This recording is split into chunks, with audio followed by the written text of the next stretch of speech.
I watched my wife fuck another man in our bed. My name is Chase Carter and I'm 36 years old.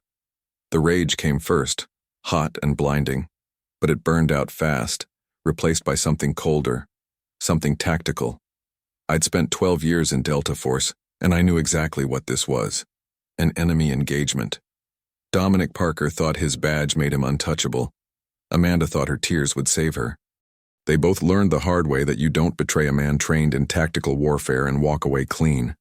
What followed wasn't just a divorce. It was total destruction. Systematic. Calculated. Complete. They tried to frame me, destroy my reputation, steal everything I'd worked for, and I made them pay for every single move. But let me start from the beginning. Before I go any further, let me know in the comments where in the world you are watching from, and make sure to subscribe because tomorrow I will share a story you don't want to miss. I'd been suspicious for 3 weeks. Amanda, my wife of 8 years, had changed. Late nights at the hospital where she worked HR, secretive with her phone, angling it away when I walked past. That distant look in her eyes like she was somewhere else even when we sat at the same table. I'm not stupid. I know the signs. 12 years in Delta Force teaches you to read people, to spot when something's off. But I'd been hoping I was wrong. Hoping it was work stress or maybe just the natural drift that happens in marriages. That Tuesday, I left my security consulting job at 3 in the afternoon. Told my partner I had a headache. Truth was, I needed to know. Needed to confirm what my gut had been screaming for weeks. The squad car in my driveway hit me first. Black and white, parked like it belonged there. My front door was unlocked. Amanda always locked it during the day. Always. I pushed it open quietly, every instinct from my years overseas kicking in, voices upstairs. Amanda's laugh, the one she used to save for me. Then a man's voice, cocky and loud, saying something I couldn't make out. I took the stairs without a sound and pushed open the bedroom door. Amanda was pulling on her shirt, hair messy, face flushed. The man on my bed, mid-40s, thick neck, still in his uniform pants, turned and looked at me like I was the one who didn't belong. Well, look who's home, he said, smirking. Get out of my house, I said. My voice came out flat, controlled. Amanda's face went white. Chase, I'm talking to him. I kept my eyes on the cop. Out. Now. He stood up slowly, deliberately buttoning his shirt. Or what, tough guy?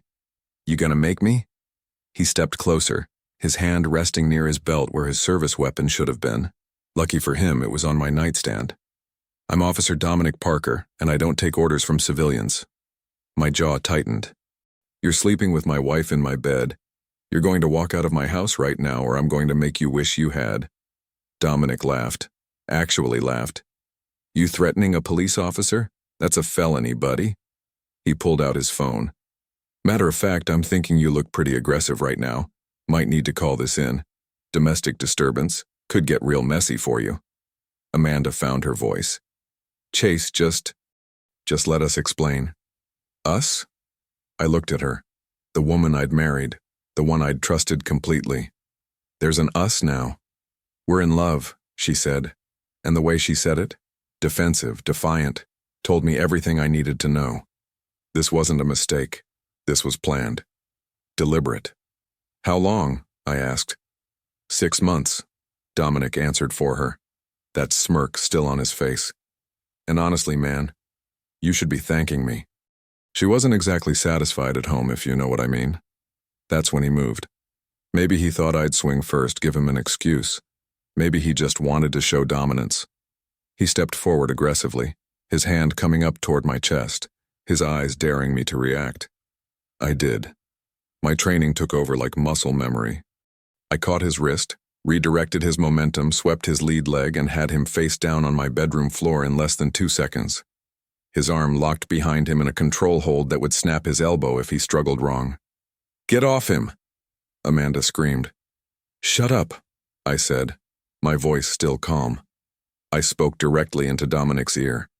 You came into my home. You disrespected me in my own bedroom. And then you thought you could put your hands on me. I applied just enough pressure to make him gasp. I spent 12 years in Special Forces, Delta Force. I've put down insurgents, warlords, and men twice as tough as you. You're just a small-town cop who's been screwing my wife and thinks his badge makes him bulletproof. You're assaulting an officer, he wheezed. I'll destroy you. No. I tightened the hold a fraction. You broke into my home while on duty in uniform to commit adultery. You just threatened me with false charges and you put your hands on me first, which my doorbell camera caught everything. I hadn't checked if it was on, but he didn't need to know that. So here's what's going to happen. You're going to leave. You're going to stay away from my wife. And you're going to pray I don't file a complaint that ends your career. I released him and stepped back. Dominic scrambled up, his face purple with rage and humiliation. His neck was blotchy, his breathing hard. This isn't over, he spat. You have no idea who you're messing with. I know exactly who I'm dealing with, I said. A coward who hides behind a badge. Now get out. He grabbed his weapon and belt, shot me one last look that promised retaliation and left. I heard his car door slam, the engine roar to life, tires squealing as he backed out. Amanda tried to approach me. Chase, please, just listen. Don't. I held up a hand. My chest was tight, but my voice stayed steady. Pack a bag. Go to your mother's. We'll talk through lawyers. You're overreacting. I'm reacting perfectly. I looked at her, really looked at her, and felt nothing. The woman I'd loved was gone. This stranger in her place wasn't my problem anymore. Get out of my house, Amanda. Now.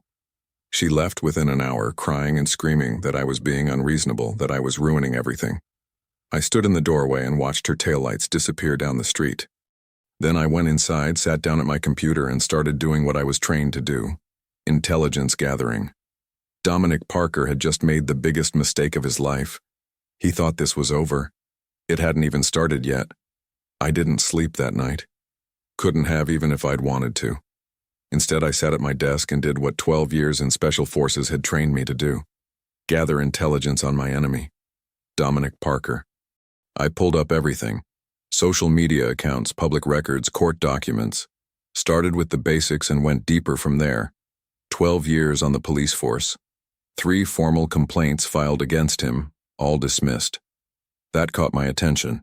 3 complaints, 0 consequences.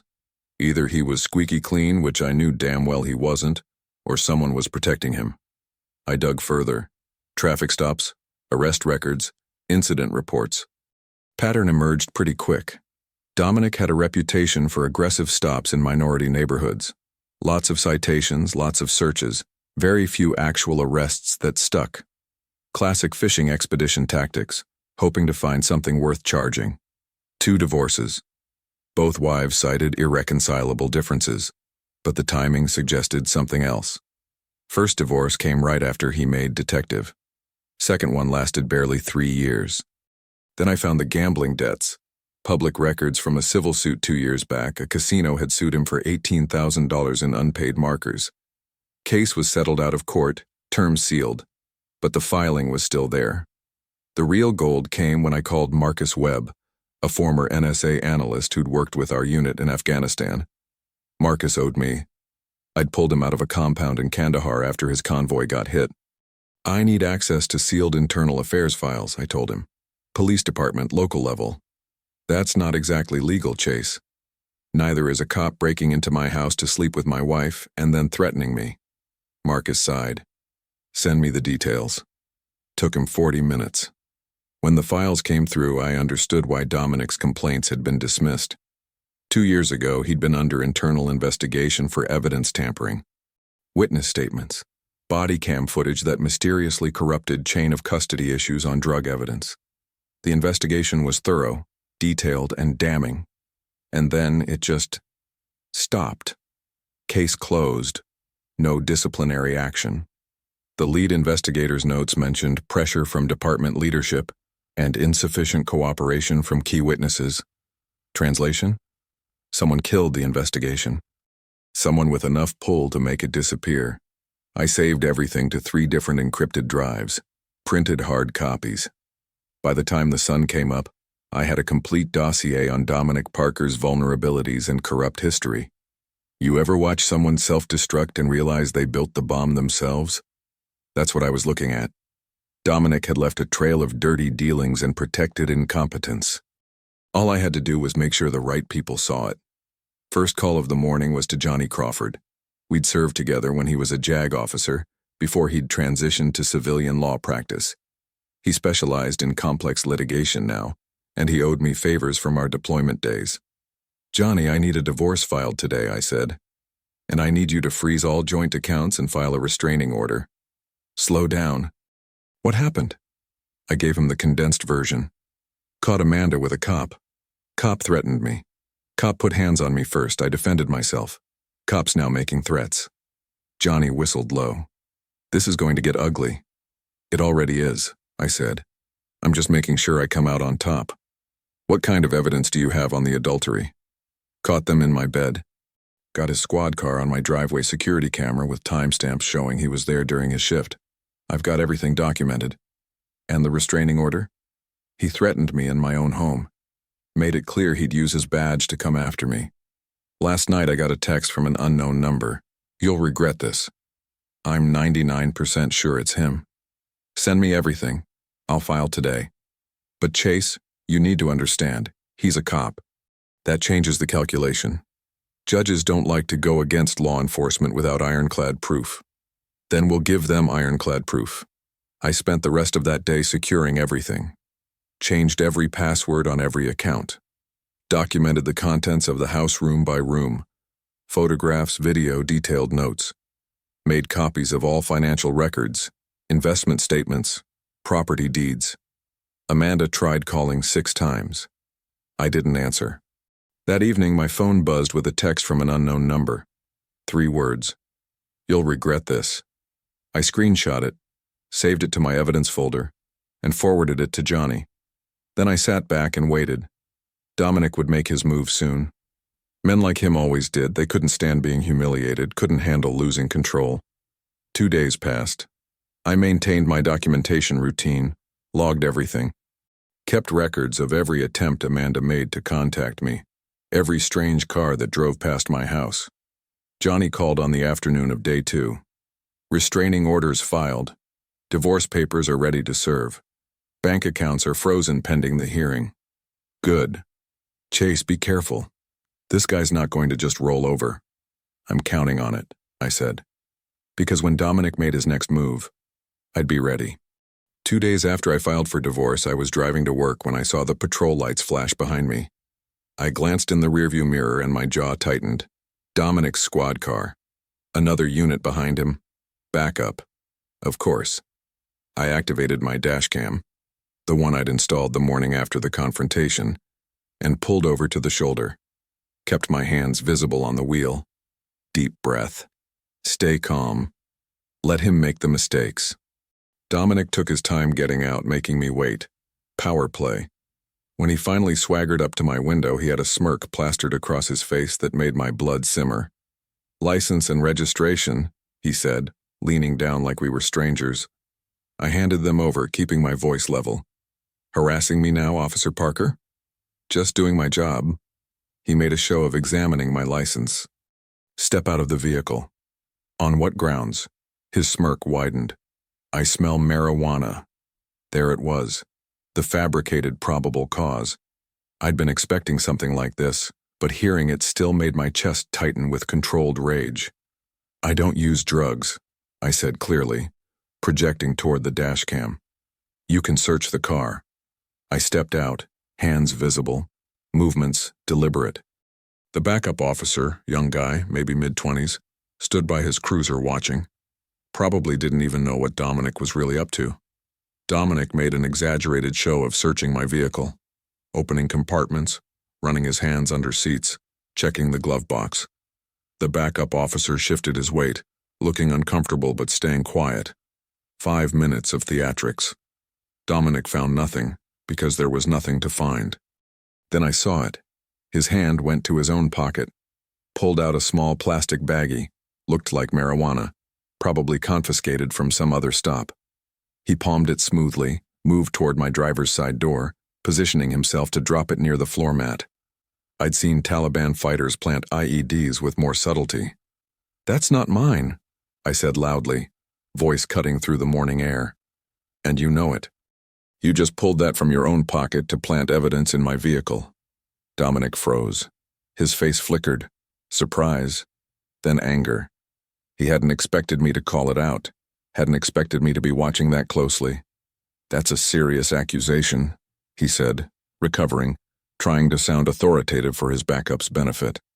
And I have it on video, I said, gesturing toward my dashboard. My dashcam records continuously. Audio, video, GPS timestamp. It caught you pulling that baggie from your uniform pocket and moving to plant it in my car. We locked eyes. I saw the calculation running behind his gaze, saw him weighing his options. The backup officer was watching now, uncertain, sensing something wasn't right. So here's how this works, I continued, my voice cold and controlled. You can arrest me right now, and I'll have you charged with evidence planting, false arrest, and abuse of power.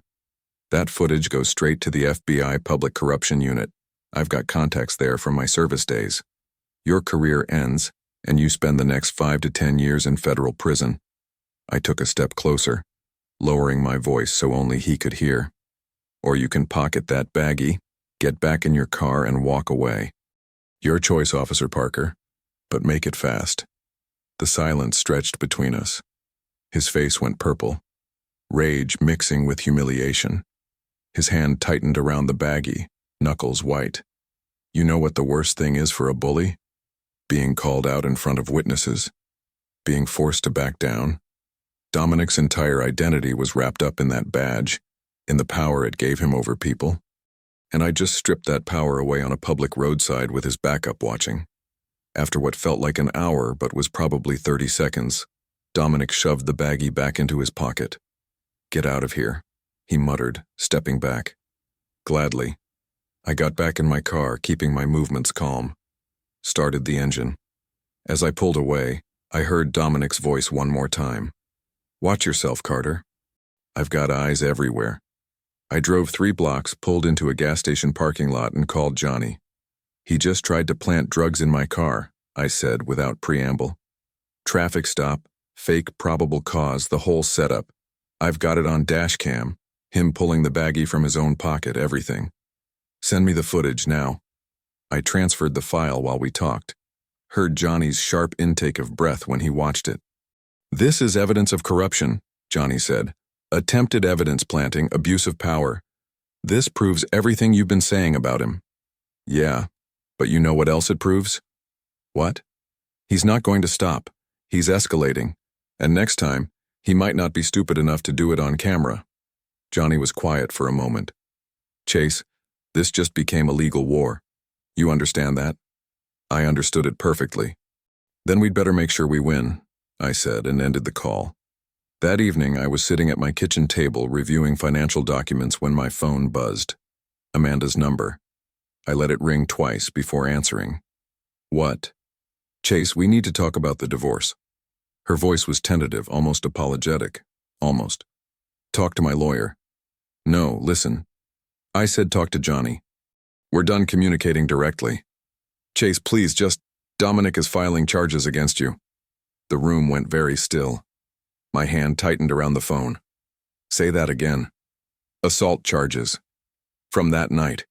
He's filing an official report saying you attacked him unprovoked. My blood turned cold, not with fear but with rage. Pure controlled rage. I'd known Dominic would retaliate, but this? Weaponizing the legal system itself? Turning my act of self-defense in my own home into a criminal charge? He came into my house, I said, my voice deadly quiet. He was in my bedroom with my wife. And he put his hands on me first. You were there, Amanda. You saw it. That's not what his report says. Then his report is a lie. Silence. Then, Chase, he's a police officer. Who do you think they're going to believe? You or him? There it was. The truth laid bare. Dominic thought his badge made his lies into facts, thought the system would automatically side with him over a civilian, even one who'd served his country for 12 years. Let me ask you something, I said. Are you backing his story? The silence stretched longer this time. That silence told me everything I needed to know. Amanda, answer the question. Are you backing his false story? Chase, yes or no? Are you willing to lie to the police to protect the man who destroyed our marriage? I love him. Her voice cracked. And you hurt him, Chase. You could have just let us go. You could have just walked away and let us be together. But you had to be violent. You had to put your hands on him and humiliate him. I hung up, just pressed the end button, and set the phone down on the table. For a long moment, I sat there in complete silence. The kitchen light hummed overhead. Outside, a car drove past. Normal sounds of a normal evening in a normal life. Except my life had just stopped being normal. This wasn't about divorce anymore. This wasn't about Amanda cheating or Dominic being a corrupt cop who slept with married women. This was about my freedom, my reputation, my entire future. Dominic Parker was trying to destroy me using his badge, and Amanda was actively helping him. She was going to lie to authorities. She was going to stand in front of police, maybe even a judge, and swear that I'd attacked an officer unprovoked in my own home. They were conspiring against me. You know what they teach you in special forces? That when the enemy changes tactics, you change yours. When the battlefield shifts, you adapt. When someone comes at you with overwhelming force, you don't meet them head on. You flank them. You outthink them. You use their own momentum against them. Dominic and Amanda thought they had the advantage. Thought the badge and the uniform and the official reports would win the day. Thought I'd panic, maybe hire a mediocre lawyer, maybe take a plea deal just to make it go away. They had no idea what they'd just started. I pulled out a notepad and started writing names. Contacts from my years in Delta Force. People who owed me favors. People who knew how to fight dirty when the situation called for it. Sam Rodriguez, FBI Public Corruption Unit. We'd saved each other's lives in Kandahar. Jerry Wilson ran a private investigation firm staffed entirely by former military, specialized in surveillance and intelligence gathering. Fernando Harris, investigative journalist who'd exposed 3 corrupt police departments in the last 5 years. I had resources, I had training, and most importantly, I had something Dominic and Amanda didn't have. I was telling the truth. This was war now. Total war. And they'd just made the fatal mistake of attacking someone who'd been trained in strategic warfare since he was 24 years old. I picked up my phone and started making calls. The next morning, I started making calls. First up was Sam Rodriguez. We'd served together in Afghanistan, 3 tours, countless missions, and more than one situation where we'd pulled each other out of bad spots. Now he worked for the FBI's Public Corruption Unit, investigating dirty cops and corrupt officials. He answered on the second ring. Chase Carter. It's been too long, brother. Sam, I need help. Dirty cop situation, personal. His tone shifted immediately. Talk to me. I laid it all out. Amanda's affair with Dominic Parker. Coming home to find them in my bed. The confrontation where Dominic put his hands on me first and I defended myself. The attempted drug planting during the traffic stop. And now the false assault charges, with Amanda backing his lies. By the time I finished, Sam was quiet for a long moment. This guy, he finally said, his voice tight with anger, is a textbook example of badge abuse. Using his position to intimidate, plant evidence, file false charges. Everything we investigate in my unit. And he's doing it over a personal vendetta because you embarrassed him in front of his mistress. Can you help? Send me everything you have. Every document, every recording, every piece of evidence. I'll open a preliminary inquiry into his activities. We've got protocols for this kind of situation, and once I file the paperwork, it's official. He won't know we're looking at him until we're ready to move. I felt something loosen in my chest. Thanks, Sam. You saved my life in Kandahar. Twice. This doesn't even begin to cover that debt. My second call went to Jerry Wilson. We'd crossed paths in Iraq. He'd been running Black Ops missions while I was still in Delta. Now he ran a private investigation firm in Virginia, staffed entirely by former military operators. Jerry, it's Chase Carter. I need surveillance. Complete coverage. Who's the target? 2 targets. Officer Dominic Parker, local police, and my soon-to-be ex-wife, Amanda Carter. I need to know everywhere they go, everyone they meet, everything they do. Full documentation, video when possible, legal and above board. Jerry didn't hesitate. What's the situation? I gave him the abbreviated version. He whistled low. Dirty cop trying to frame a veteran. Yeah, I'll take that job. You'll have teams on both targets within 24 hours. Military-grade surveillance, all legal, everything admissible in court. This guy won't be able to sneeze without us documenting it. What's this going to cost me? For you? Cost of operation plus 10%. Call it a professional courtesy between brothers. We look out for our own, especially when some badge-wearing piece of work thinks he can abuse the system. Third call was to Fernando Harris, an investigative journalist I'd met 2 years back when he'd interviewed me for a piece on veteran transition programs. Since then, he'd made a name exposing police misconduct in 3 different departments. Fernando, how do you feel about exposing a dirty cop? I could hear the interest in his voice immediately. I feel like it's Christmas morning. What do you have? Everything. Badge abuse, evidence planting, false charges, the whole package. Give me 48 hours to get the documentation together, and I'll hand you a story that'll go viral. You're not exaggerating? I spent 12 years in special forces.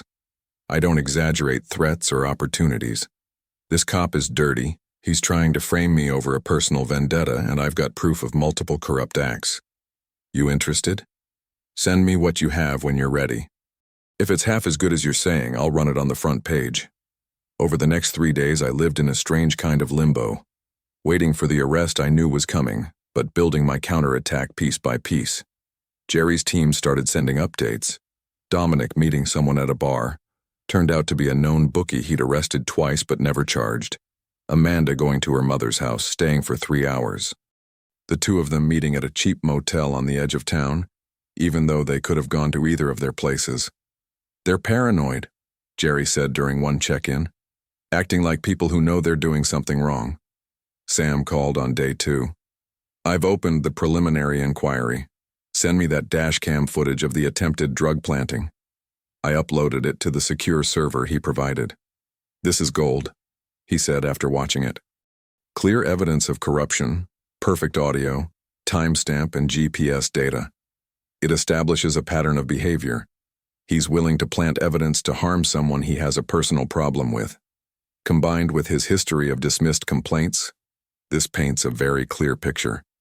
How long until you can move on him? These things take time, Chase, but I'm building a case.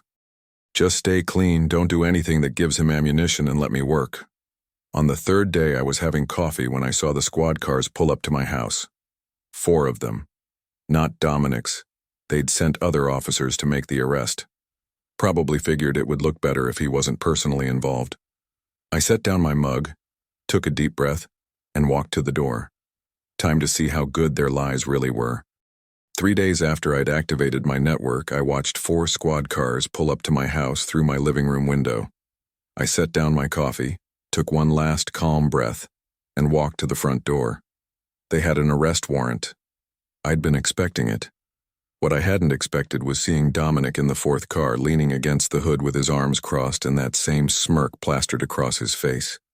He wasn't part of the official arrest. He'd just come along to watch. The lead officer, a younger guy named Officer Marcus Townsend, who looked uncomfortable with the whole situation, stepped forward. Chase Carter. That's me. We have a warrant for your arrest on charges of assault on a police officer. You need to come with us. Understood. I turned around, hands behind my back. I'm not resisting. They cuffed me while Dominic watched, that smirk growing wider. I kept my face completely blank, giving him nothing. This was exactly what I'd prepared for. The ride to the station was silent. I didn't ask questions, didn't make small talk, didn't give them anything they could twist later. Johnny was waiting when they brought me in. He'd been on standby since my call 3 days ago, ready to move the second this happened. Don't say a word, he told me quietly as they processed me. Not one single word. I nodded. They put me in an interrogation room. Beige walls, metal table, 2 chairs. The detective who came in was a 20-year veteran named Detective Brian Holloway with tired eyes and a wedding ring he kept turning on his finger. Mr. Carter, I'm going to ask you some questions about the incident on the night of... My client has nothing to say, Johnny interrupted from where he sat beside me. Holloway looked at me. You understand you're being charged with assault on a police officer? That's a serious felony. If you want to explain your side... I stayed silent. Holloway sighed and opened his folder. We have Officer Parker's sworn statement describing how you came home, found him with your wife, and became enraged. He says you verbally threatened both him and Mrs. Carter, then physically attacked him without provocation when he tried to calm the situation. I kept my face neutral. The lies were exactly what I'd expected. We also have a statement from Amanda Carter, your wife, who witnessed the entire incident. Holloway slid a paper across the table. She corroborates Officer Parker's account, says you came in angry, made threats, and attacked Officer Parker when he tried to defuse things peacefully. My jaw tightened slightly, but I said nothing. Amanda was lying under oath to protect her boyfriend. The conspiracy was now documented. Holloway tried for another 15 minutes, asking questions, describing the charges, explaining how cooperation might help my case. I sat there in complete silence, my hands folded on the table. Finally, he gave up. After the interview, they put me in a holding cell. Johnny came back an hour later. The charges are serious, he said quietly through the bars. Assault on a police officer, Class 3 felony. Amanda's testimony as an eyewitness strengthens their case significantly. They're pushing for high bail. But I've already filed preliminary motions. Once we present your evidence, the doorbell footage if it exists, your lack of injuries versus Parker's, the timeline inconsistencies, this case falls apart. Amanda's lying, and we'll prove it. When's arraignment? Tomorrow morning. I'll get you out on bail. Then we go to work destroying them in court. I nodded, then pulled out the list of phone numbers I'd memorized. I need to make my calls. First call went to Sam. They arrested me, I said without preamble. Assault on a police officer. Amanda's backing his story with false testimony. Conspiracy to file false charges, Sam said immediately. That's federal.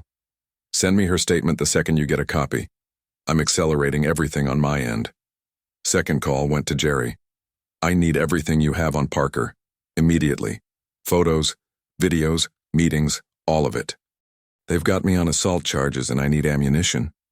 You'll have it by tonight, Jerry promised. We've already got some interesting material. Parker's been very busy. Third call went to Fernando. Prepare for a major story drop within 48 hours, I told him. Dirty cop frames veteran over affair with veteran's wife. I'll have documentation, evidence, everything you need. I'll clear my schedule, Fernando said. This is going to be big. The arraignment was quick. The prosecutor pushed for $50,000 bail, calling me a trained killer who'd assaulted an officer. Johnny countered with my clean record, military service, and community ties. The judge, an older woman named Judge Patricia Moreland, who'd clearly seen her share of dirty cop cases, set bail at $20,000 and a hearing for 2 weeks out. Walking out of the courthouse, Johnny put a hand on my shoulder. We're going to destroy them in court, he said. Parker's lies, Amanda's false testimony, all of it. Just stay patient. I shook my head. I'm not waiting for the hearing, Johnny. I'm done being defensive. I pulled out my phone and started texting. Sam, Jerry, Fernando, all of them. I'm going on offense, I said. Right now. The day after my release, I walked into Johnny's office to find it already full. Sam stood by the window, arms crossed. Jerry sat at the conference table with a laptop and 3 thick folders. Fernando leaned against the wall, notepad ready. This was my war council. Gentlemen, I said, closing the door. What have we got? Jerry opened the first folder. Surveillance gold. Parker's been a busy boy. He slid photos across the table. Dominic shaking hands with Tommy Ricci, a known bookie who operated out of a bar on 7th Street. Another shot of Dominic accepting a thick envelope from Marcus Webb, a mid-level dealer the department had been investigating for 6 months. 3 separate meetings with bookies, Jerry said, all during duty hours. And here's the best part. He pulled up video on his laptop. Dominic standing outside the police station at night filling out paperwork in his patrol car. The timestamp showed him backdating reports. Falsifying police reports, I said. That's not all. Jerry clicked through more footage. He uses his patrol car for personal errands constantly. Grocery runs, picking up dry cleaning, visiting Amanda at her mother's house, which is way outside his assigned district, by the way. And these traffic stops? Sam pointed at another set of photos. All in Amanda's neighborhood. He's not assigned there. He's literally patrolling off district to be near her. I felt cold satisfaction settle in my chest. Every piece of evidence was another nail in his coffin. Sam stepped forward with his own folder. FBI's been digging too. Found evidence tampering in 4 cases from the past 3 years.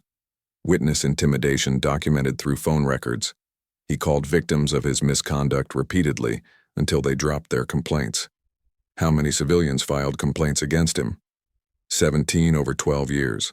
Only 3 were sustained, and those got buried in appeals. The rest? Systematic harassment until they withdrew. Sam pulled out bank statements. Financial records show deposits inconsistent with his salary. We're talking $5,000–$6,000 deposits every few months. No legitimate source. I added my contribution, the flash drive with the dashcam footage. And here's him trying to plant drugs in my car 2 days ago. Sam's jaw tightened. This destroys his credibility completely. Once a jury sees him planting evidence, every arrest he's ever made becomes questionable. Fernando was scribbling notes furiously. This is bigger than just your case, Chase. This is systemic corruption. How many cases has he tainted?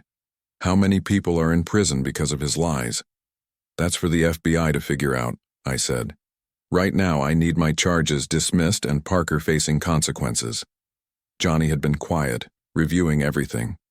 Now he looked up. I can compile this into a motion to dismiss with prejudice. Sam, can you get me sworn affidavits from Parker's previous victims? Already working on it. I've located 6 people willing to testify about his misconduct. Then we file tomorrow, Johnny said, and we bury him. 1 week later, I sat in Judge Patricia Whitaker's courtroom. She was a black woman in her 50s, known for being tough on police misconduct. Her reading glasses sat on the end of her nose as she reviewed Johnny's motion. Dominic sat across the aisle with his union lawyer, looking confident. Amanda sat in the gallery behind him, her face tight with worry. They had no idea what was coming. Judge Whitaker looked up. Mr. Crawford, you're asking me to dismiss these charges with prejudice based on alleged misconduct by the arresting officer? Not alleged, Your Honor. Johnny stood. Documented, video recorded, and corroborated by federal investigation. He approached the bench with the evidence package. Whitaker's expression was neutral as she opened it. Then she watched the dashcam footage. I saw the exact moment she understood. Her eyes narrowed, her lips pressed into a thin line. She looked at Dominic, then back at the screen. She reviewed the surveillance photos, the FBI findings, the witness statements from people Dominic had harassed and intimidated. Her expression shifted from neutral to outraged. Officer Parker, she said quietly. Stand up. Dominic stood, confusion flickering across his face. I'm not just dismissing these charges, Whitaker said, her voice cold. I'm throwing this case out with prejudice. It cannot be refiled, ever. Dominic's face went white. Furthermore, I'm ordering an immediate investigation into you and every officer who supported this arrest. I'm referring this evidence to Internal Affairs and the FBI. She looked at the prosecutor. And I'm questioning the sworn statement provided by Amanda Carter. I'm referring her to the district attorney for potential perjury charges. Amanda made a small sound from the gallery. Whitaker looked at me. Mr. Carter, you're free to go. And you have my apologies. I stood, feeling vindication settle into my bones. As I walked out of the courthouse with Johnny, my phone buzzed. Fernando's text. Article just went live. The headline read, Decorated Veteran Framed by Corrupt Officer in a Fair Revenge Scheme. The morning after the dismissal, my phone wouldn't stop buzzing. Messages flooded in from veterans organizations across the country. Civil rights groups wanting to know if I'd speak about police corruption. People I'd never met thanking me for exposing Parker. And former victims. God, so many people who'd been targeted by him over the years, all grateful someone had finally made it stick. Fernando's article had hit like a bomb. 5 million views in the first 12 hours. Every detail was there. The affair, the framing, the evidence planting, the systematic corruption. National outlets were picking it up. Chase Carter, decorated Special Forces veteran systematically framed by corrupt officer in revenge scheme. I couldn't deny the satisfaction. Sam called mid-morning. FBI suspending Parker without pay. Full investigation launched. Internal Affairs is reviewing every case he's touched in 12 years. How many cases? Hundreds. We're talking potential mass exoneration if we find a pattern. Amanda lost her job that afternoon.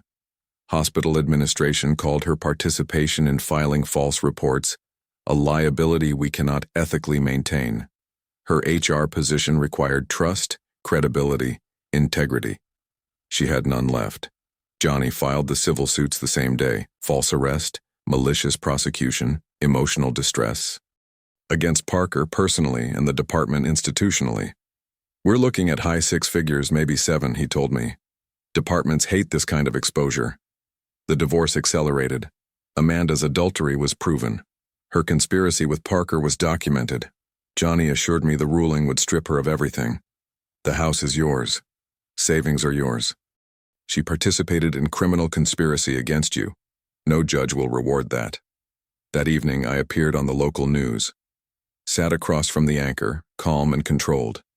Mr. Carter, some are calling this a revenge plot. I came home to find my wife committing adultery with a police officer, who then tried to frame me for assault and plant drugs in my car. All I did was defend myself and seek justice through proper channels. I have evidence of everything. The interviewer nodded. And what do you say to Officer Parker's supporters who claim you're using your military background to intimidate? I say, show me one instance where I broke the law. Show me one moment where I used force inappropriately. Everything I've done has been legal, documented, and in response to crimes committed against me. The public support became overwhelming. Hashtags trending: Stand with Carter, Corrupt Cop Exposed, Justice for Veterans. The DA herself called to apologize. District Attorney Ellen Roberts, voice tight with embarrassment. Mr. Carter, our office deeply regrets the false arrest. We trusted Officer Parker's report and failed to verify adequately. Your office nearly sent an innocent man to prison. I know, and we're reviewing our entire relationship with Officer Parker's cases. For one perfect week, I felt like I'd won. Then Parker made his desperate play. He went on a right-wing talk radio show, voice shaking with what sounded like genuine fear. Chase Carter is a trained killer, Delta Force. He threatened my life that night, told me exactly how he'd killed insurgents and could do the same to me. I never said that, but he was selling it hard. This isn't about justice, it's about a dangerous man who can't accept that his wife chose someone else. He's using his military connections to destroy me because I humiliated him. Some outlets picked it up. Military vigilante or wronged veteran, one headline read. Talk radio went wild. We support our troops, but when does training cross into intimidation? When does seeking justice become abuse of power? The narrative shifted. Not everywhere. Most people still supported me. But enough voices questioned whether I'd gone too far, used my background inappropriately, acted like a vigilante instead of letting the system work. DA Roberts made a statement. In light of new information, our office is reviewing all aspects of this case. My civil suits stalled.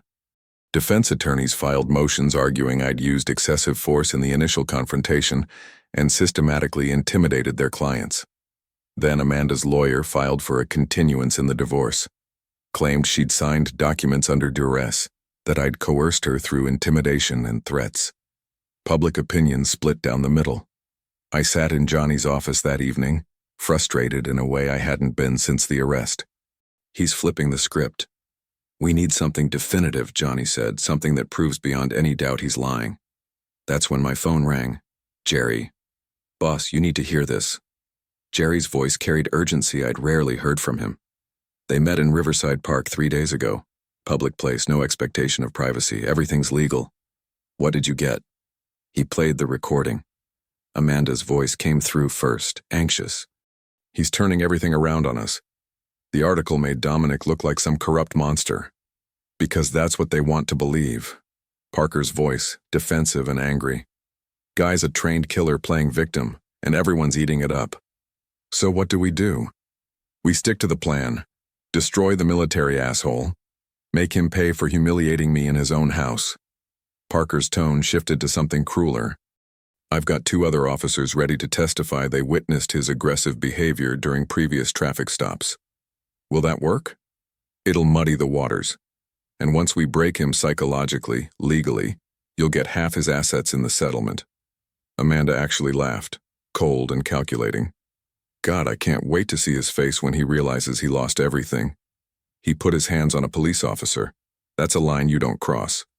I'm going to make sure he never forgets it. The recording continued, planning false testimony, discussing evidence they could fabricate, coordinating their stories, clear conspiracy, undeniable fraud. I sat frozen, listening to my wife, ex-wife, conspiring to destroy me with the man she'd been screwing in my bed. When it ended, I spoke. "Send it to Sam, Fernando, and Johnny. All three. Right now. Already done, boss. Figured you'd want it everywhere." Fernando's article dropped that evening with the audio embedded. Exclusive. Recorded conspiracy, corrupt cop and unfaithful wife plot to frame veteran. The backlash was immediate and brutal. Social media exploded, not divided anymore, unified in outrage. People who'd questioned my tactics now called Parker and Amanda exactly what they were: conspirators, liars, criminals. D.A. Roberts held a press conference the next morning. She looked exhausted and furious.